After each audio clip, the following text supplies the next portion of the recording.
Once you trigger that, you're going to gush up at least to that 2% level, probably even further. But let's just say we go to the norm, 2%.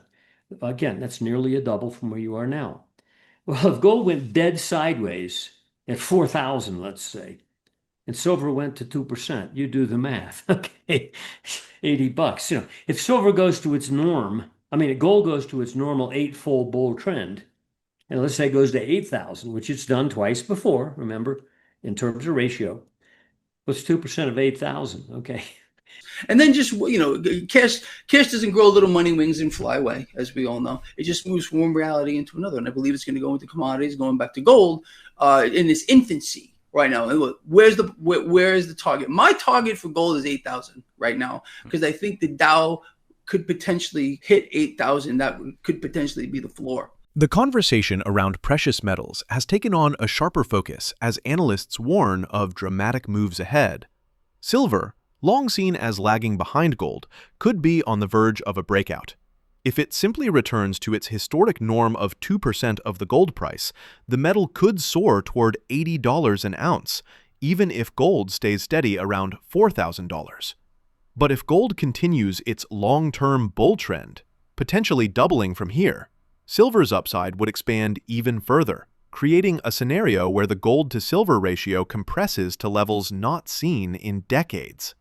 MichaelOliver, a veteran market analyst, underlined this point by framing silver's reversion to its natural percentage of gold's price as a straightforward calculation rather than speculation.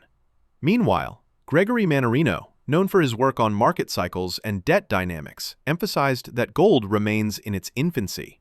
He projected that a weakening Dow, potentially falling to 8,000, could correspond with gold reaching $8,000 an ounce. Both highlighted a broader shift of capital out of risk assets and into commodities as global debt strains and bond yield pressures escalate. If you found this helpful analysis, don't forget to like this video, subscribe to the channel, and share your thoughts in the comments below. If you look at that chart, what it shows is pick the monthly close each year that was the highest close of the price of silver relative to gold. And we calculate that by simply dividing an ounce of silver into an ounce of gold, express it as a percent. So you see the scale on the left goes from 0 up to 7 or 8 or whatever. And you see these bars, the highest reading you had each year. The lower horizontal line on that grid chart comes through at 2%. 21 of the past 50 years have reached 2%. Right now, we're about 1.16%. Okay. We're very suppressed, very depressed relative to that norm. Okay. And in bull trends, when silver gets going relative to gold, like 79 to 80, 2010, 2011, the spread got up to 3.5%. And back in the 1980, got up to 6% plus. Okay. So just getting to a routine, been there before 21 times in the last 50 years, many of those years not even bull trends, I'd go to 2%. Well, that's nearly a double of the current valuation of silver to gold. What usually happens is when that spread breaks out, and you can't measure it that well on that graph we're looking at.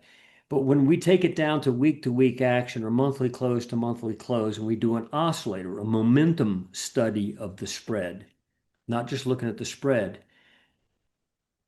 we can see a breakout level not far above where we are right now that says we're going to gush. We're headed sharply toward it. In fact, since April, the silver gold spread has shot up pretty nicely. Silver is up much more in the year than gold is, by the way. But there's a breakout level on that spread that says, I'm going to launch. And we define the number in our weekend reports. Once you trigger that, you're going to gush up at least to that 2% level. Probably even further, but let's just say we go to the norm, 2%. Again, that's nearly a double from where you are now. Well, if gold went dead sideways at 4,000, let's say, and silver went to 2%, you do the math. Okay, $80. If silver goes to its norm, gold goes to its normal eightfold bull trend, and let's say it goes to 8,000, which it's done twice before, remember, in terms of ratio. What's 2% of 8,000? Okay.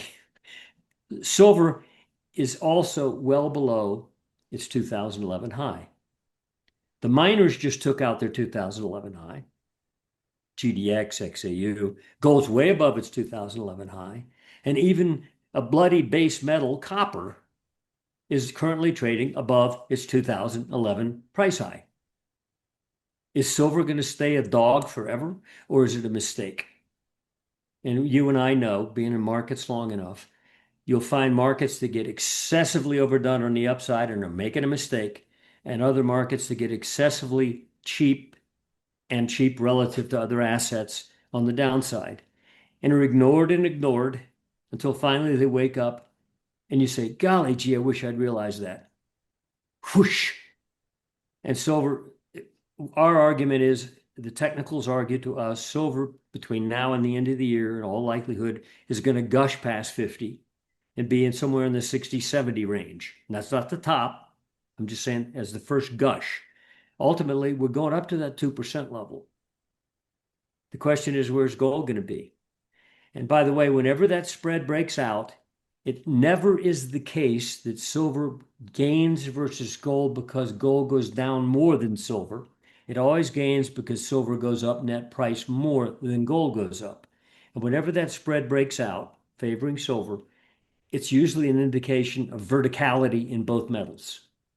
It's in its infancy. We haven't seen anything yet with regard to the price action of gold, silver, commodities, what's going to end up happening to the currency, the dependency on the current system. Yeah, I mean, but the price action, it should be exponentially higher from here.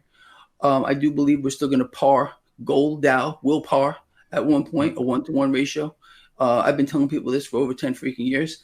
We don't know where the bottom of the Dow is. We just know it's completely disconnected from reality. We are going to see, again, the real crash while everyone's staring googly-eyed at the Dow Jones Industrial Average. People who know are studying the yield, the bond yield, 10-year yield more specifically, because it's the benchmark.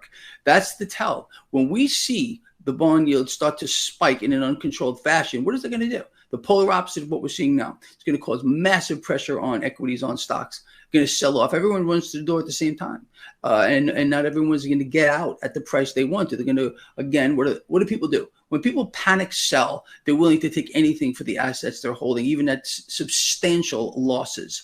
You're going to see, again, what's going to happen here. Let's say, for example, in a situation where bond yields start to spike in an uncontrolled fashion, putting massive amounts of pressure on the stock market, you're going to get a lot of sellers at first who are going to put in a market order. A limit order. I am willing to sell asset XYZ, stock XYZ at this price when there are no buyers. They're gonna again they're gonna cancel that order, put in another limit order at a lower price here, and then when there are still no takers, they're going to put in a market order, meaning they're willing to take anything. And of course, the market makers are going to get off on it. That's what they want to see. And then this will turn into a cascade of selling on an epic scale. Yields will spike, stocks will sell off rapidly, not just here in the United States. This will be a worldwide event because the global debt bubble is a monster of epic proportions, of course. And then just, cash doesn't grow little money wings and fly away, as we all know. It just moves from one reality into another. And I believe it's going to go into commodities, going back to gold in its infancy right now. And look, where is the target? My target for gold is 8,000 right now, because I think the Dow could potentially hit 8,000. That could potentially be the floor.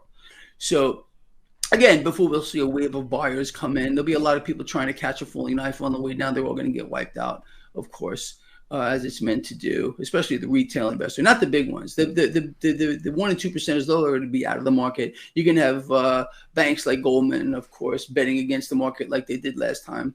It's going to be no difference here. Trillions and trillions of dollars are going to be made. But people don't realize there's more cash is made in the market when it drops than when it rises, much faster as well.